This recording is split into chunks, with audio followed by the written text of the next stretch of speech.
I am run ragged. The job, as I was moaning about the other day, is just taking forever, and I will show you why it's taking forever.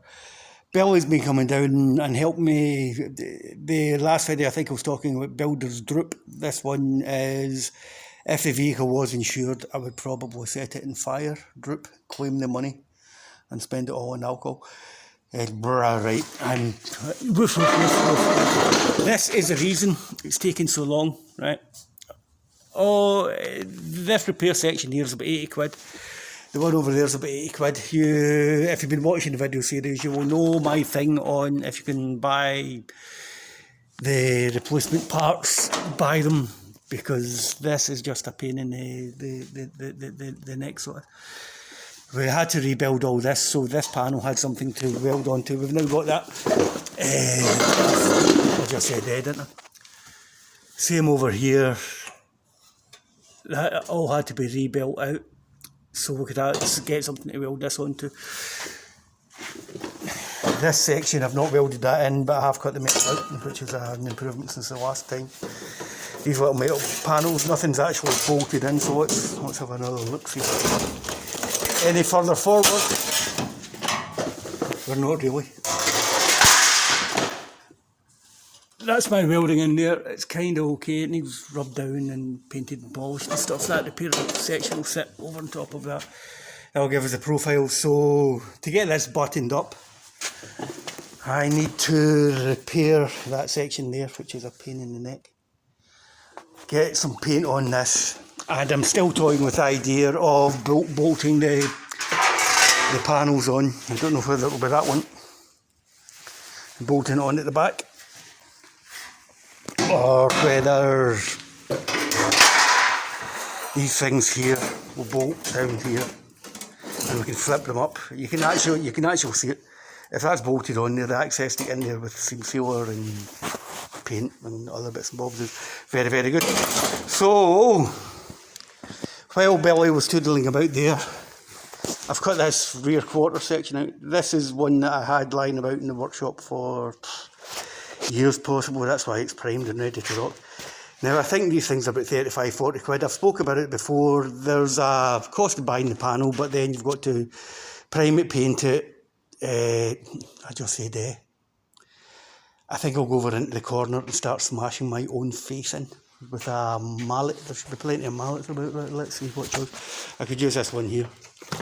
If I say again accidentally, I'm going to smash my own head in with that. Right? And right will be the next one. If I say or right again, I'm going to smash my own head in. So these panels are about 35-40 quid. There is a cost in painting it. I nearly did it. I nearly primed myself for smashing my own face in. There's a cost in the priming, painting. I'll get my hand to spinning as I'm doing this. Live Zambo cam, not had that for a while. So there's a cost in putting seam seal on the back of it, priming it, painting it, all that type of shillang-a-lang-a-ding-dong. Oh, let's see. Some more live Zambo cam. I need to get one of the GoPros. Then I could bore people even more than I already bored them. So that's 35-40 quid. It needs seam sealed along the bottom, wax oiled and all that type of stuff. Now, look how straightforward these repairs are in here compared to that back section. I did that in a couple of hours, quite easy. Admittedly, there's more dressing to be done,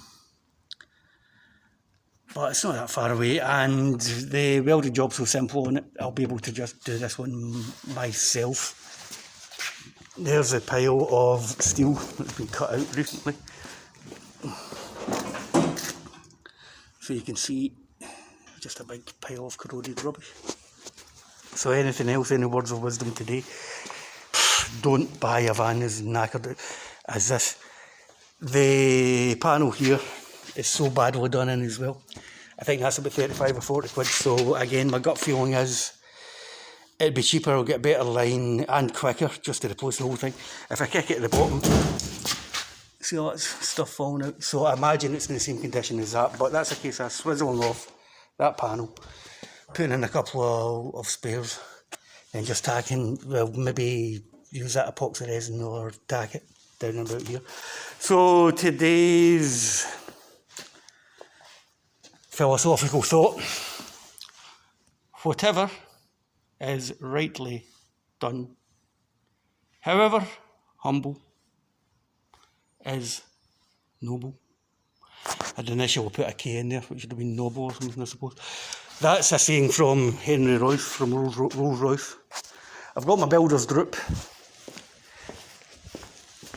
That's the best part of 10 days worth of work to make that mess. It's not even been painted or anything. All this stuff really fiddly, and I've ended up using lots of small patches, which is something I wouldn't recommend to anybody. However, the shape was so complicated and there's so many compound curves on it and stuff, I couldn't really manufacture it myself. So I'm going to call it a wrap and go home and have a bath. The weather has been absolutely stunning today in Scotland.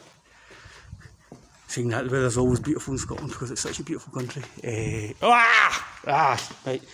I'm going to stop the video and go over and smash my own face in with that hammer. So we are really pushing the boat out when it comes to crap videos in this build series. However, I think most of the graft's done, so it's just a case of building stuff up. Even making all this stuff and trying to get it back in accurately. I would imagine, I've never tried it before, but if you get it out by a couple of mils, everything's going to look really, really bad. So, oh god, I'm going to smash my own head in. That was 2 A's. I'm going to hit myself twice in the head with that hammer. So I suppose it's thanks very much to all our emergency services, our core workers and all the rest of it. I smell like an old alcoholic that's got a problem with masturbation. So I'm going to go home and soak my weary bones. Thank you all for watching. Bye bye.